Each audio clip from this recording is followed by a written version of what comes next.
Good morning. This is Jason Dean coming live at you again for another Film Fanatic show. It is a pretty gray, at least start to the day here on Saturday. It's about 11 o'clock. Hope everyone's doing good.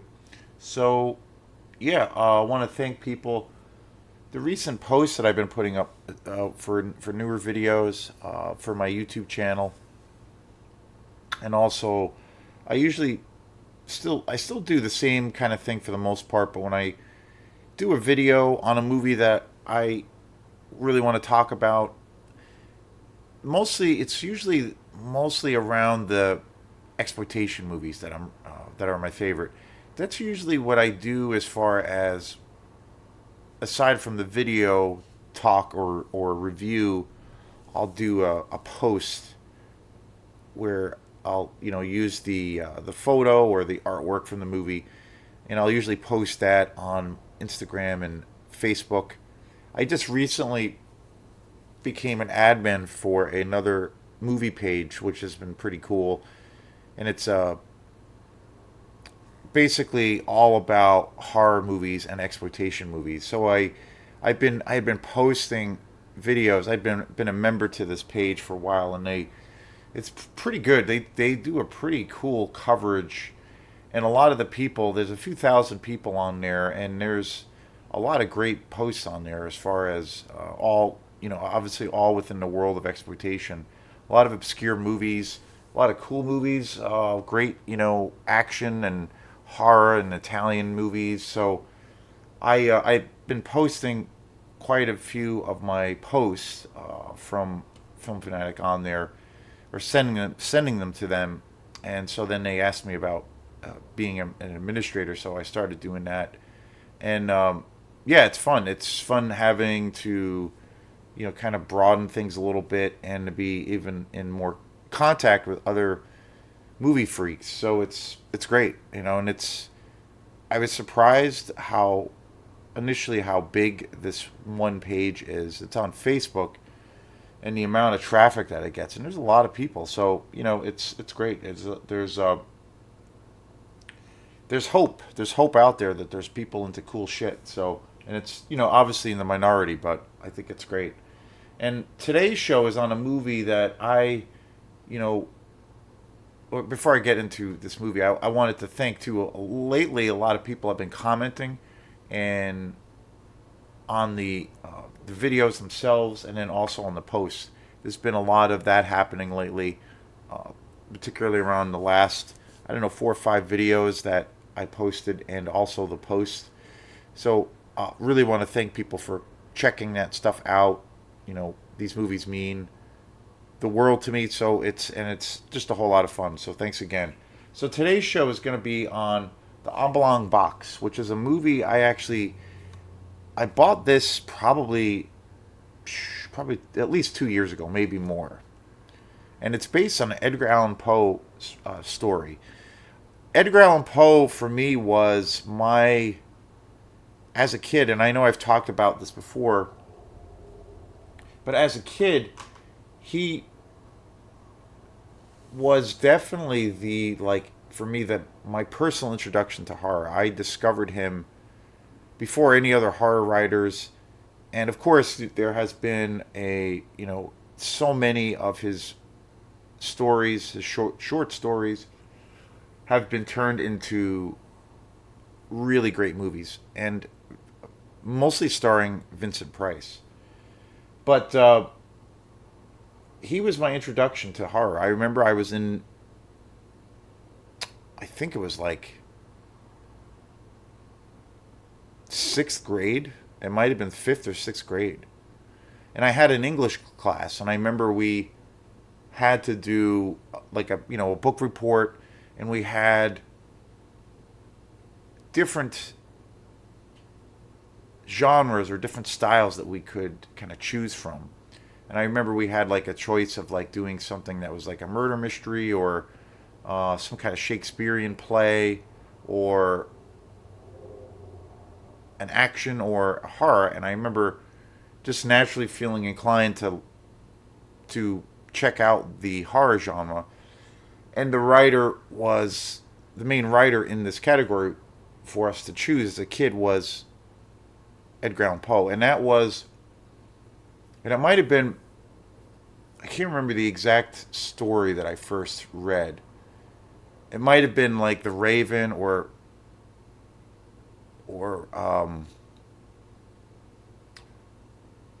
Murders in the Rue Morgue. But when I first got exposed to his stuff in school, and I remember we had to read a handful of his stories and then kind of do like this book report. I remember immediately after, being exposed to his work, I was, completely enamored and I was just blown away and I was totally into it. And I remember going out and telling my mom, "Oh, I want to get this collection of stories from this new writer, Edgar Allan Poe." And I remember buying a bunch of. I basically went out and got as much Edgar Allan Poe as I could get, and so I just got totally immersed in his work, and he was it was a real key kind of pivotal thing for me because it really that was the gateway that got me into horror, and then from there I got into checking out horror films, because I was like in fifth or sixth grade, so I was like pretty much a baby.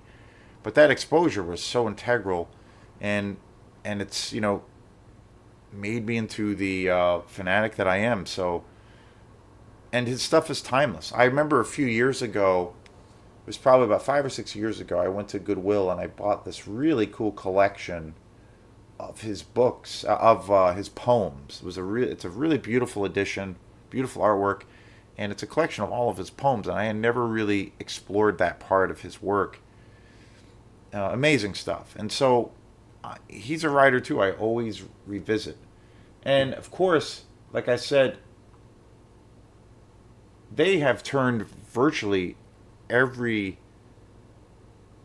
story of his into some form of a movie or not. And I definitely think, obviously the horror genre is massive and very, very popular, and there has been many, many, countless, adaptations, of horror books, horror stories, horror novels into films and television shows. Obviously the one of the biggest ones, if not the main person right now, or the most popular, is Stephen King, where they just continually crank out, all kinds of work, films and TV shows based on his work. So, and again, getting back to Poe, Fall of the House of Usher, they just recently did a new TV show based on that, or it's not a, well, it's a series that, but I kind of feel like it's a movie, and it's really good. I saw it a couple months ago at a friend's house. It's only on Netflix, and I watched it at a buddy's house, and it's really good. I was really blown away by it. It's really cool because it's done in a very, it's the classic story. It's all intact, but it's very modernized. So it's got this very cool aesthetic. It's the blending of both worlds. And Vincent Price has, was a legend in the world of horror.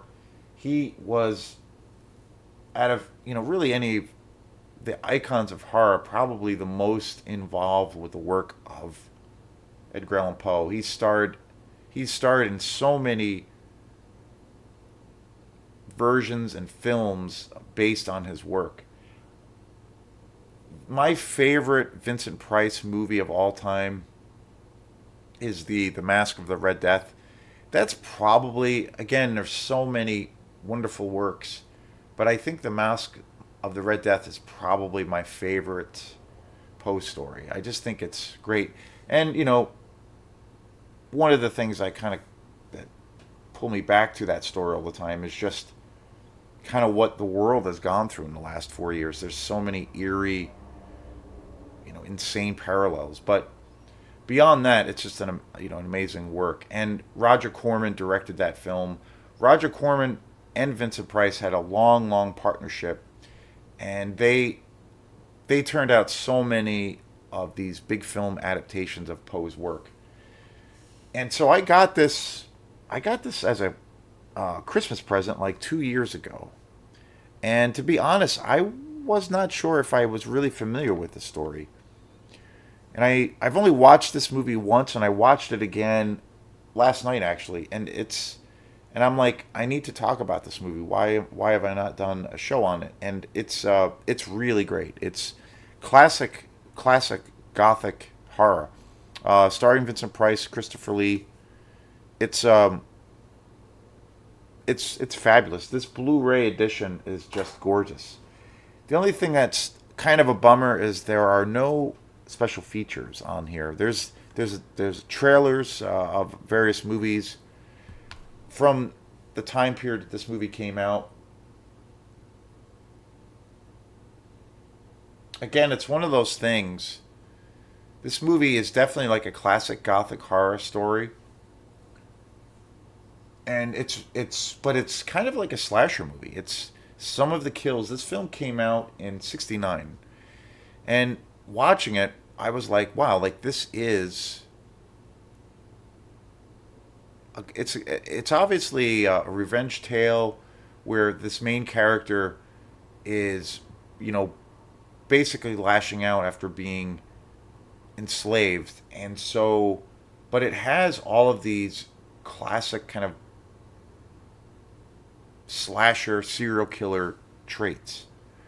You know, you even have the killer who wears this red hood because his face is so disfigured, and he has this red hood slash mask, and his mode of killing people is using a razor blade. It's very interesting.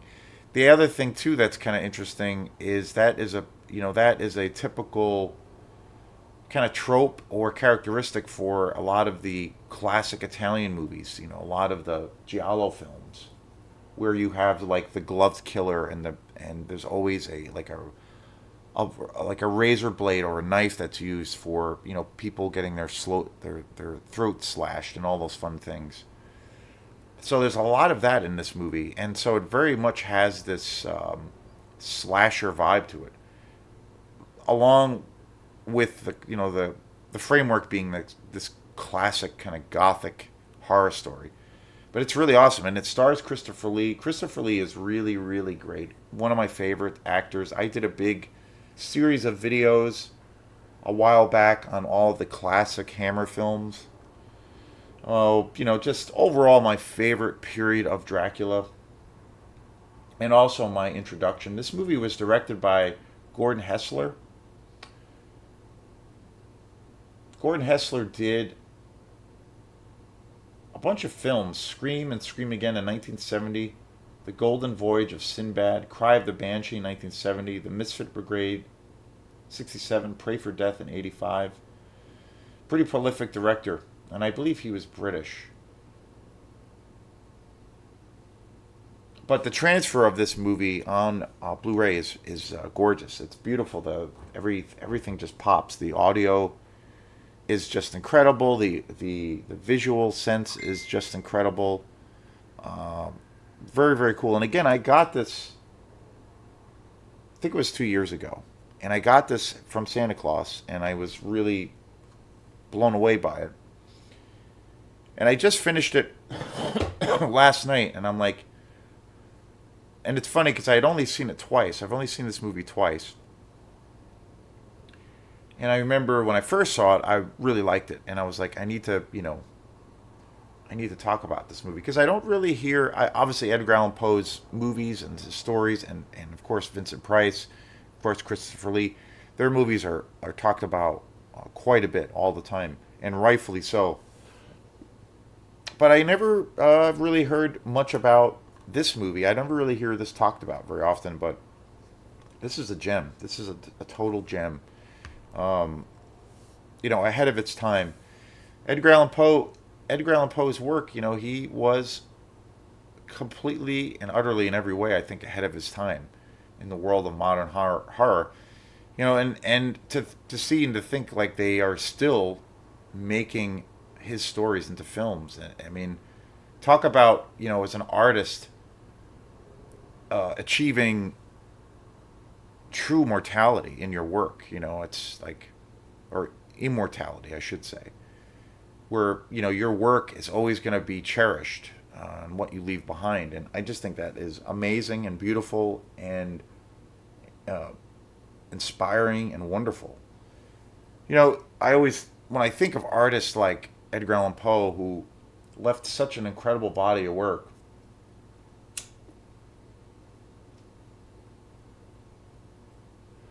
to where, 100 years from now, 200 years, 300 years from now, people will keep revisiting his work. People will still want to make his stories into movies, or adapt them, or it will still be a massive influence on the world of horror. I often think, he is immortalized. And so, as a, person, when you think of yourself as an artist, like, the little stupid things that I try to do in my music, my attempt at a music career or whatever.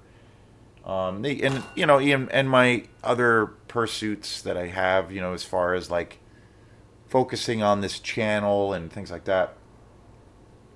You always think of, you want to like acquire a body of work, and maybe people will like it, maybe they'll love it, maybe they won't like it, maybe it will just be, kind of thrown out or disposed of or just kind of ignored. Um, but I've always had this dream, like it would be cool, and I think everybody goes through it, and it's a natural thing. Like whatever work that you're involved in, that maybe there'll be something left behind that people will like want to check out, or you know if to a degree, if people want to learn about you, you can always dive into that person's work. I think, for instance, Edgar Allan Poe, perfectly. I think his work was a complete reflection of his genius, but his personal life, which was very tragic. But so, but it's always talked about. It's always analyzed, and it's always enjoyed by so many people. So, any artist wants to be remembered for something. So, it's I've always felt too, as an artist, when you want to, well, obviously if it's from a sincere place and you're generally into it and excited by what you're doing, you want to, I think the more work that you do, or that you produce in your various fields, the more you grow, the more you learn and kind of get a better understanding on just how to improve and do things better, and I think taking those steps, and I think by actually putting work out, where you're slowly over time building a body of work, you you you hopefully grow. And I think anytime I look up to an artist, case in point, Edgar Allan Poe, the thing that is so impressive to me is this treasure chest of amazing work. And there's so much. There's still so much to discover too, and it's really rich. And so there's so much depth to his work. So leaving an artist to leave behind a real rigid body of work is just inspiring, I feel, and prolific. And again, like I said, I had just discovered, up until about 5 or 6 years ago, Edgar Allan Poe's poetry. I had never really been exposed to that as a kid, and then later on, and that was a real happy discovery. And realizing that there was this whole other separate kind of component to to a lot of his creations, with his poetry, which is very much in the fantasy horror based, surrealistic world. So very, very cool. But I highly recommend this movie, Oblong Box. It's a really good movie. I think it's, considering when this movie came out, I that was one thing watching this again last night. I'm like, this kind of is a slasher movie, and it's pretty gory, and it's pretty violent. It's really dark, and I'm like, wow, like I can't believe the year that this came out. Like really ahead of its time. Beautifully directed, beautifully shot, really great roles played by Vincent Price and Christopher Lee. The other thing about these two wonderful actors, these iconic figures in horror, they play very different kinds of characters in this movie. You don't really see them play this I've never really seen them portrayed in this light, or them play these kinds of characters. Very interesting. They typically, well, Vincent Price typically plays, you know, the center of a horror film, whether he is like the protagonist or not, or he is the villain. Count Prospero in The Mask of the Red Death, for instance. But he plays a very different kind of in the middle character to a degree. And Christopher Lee, obviously most well known for his work in the Hammer horror world. But these guys, outside of like, I don't know, kind of being typecasted, and Christopher Lee was always saying that in interviews throughout the years that he never wanted to, be just remembered as Dracula, but yet he did continue on for many years playing that role, which is kind of funny and ironic. But I think that Vincent Price and Christopher Lee really had serious acting chops. I think they really had a lot of depth to their ability and much more versatile than you would expect. Even like what Christopher Lee did in one of my all-time favorite movies, which I did a show on, I think it was last year, the original Wicker Man, plays in a completely different role in that film. And I think he doesn't get credit, and I think Vincent Price does not get credit for being, obviously they're icons of horror, but just being well known as, brilliant actors. And I think they really are. And I think this film shows those sides. They have they play characters that have very different colors about them that you don't normally see. The normal tropes that you might typically see them play in the various films in the 50s, 60s, and 70s. But awesome movie. Very, very cool. Super excited to buy this. So thanks again, and we will see you next time. Peace.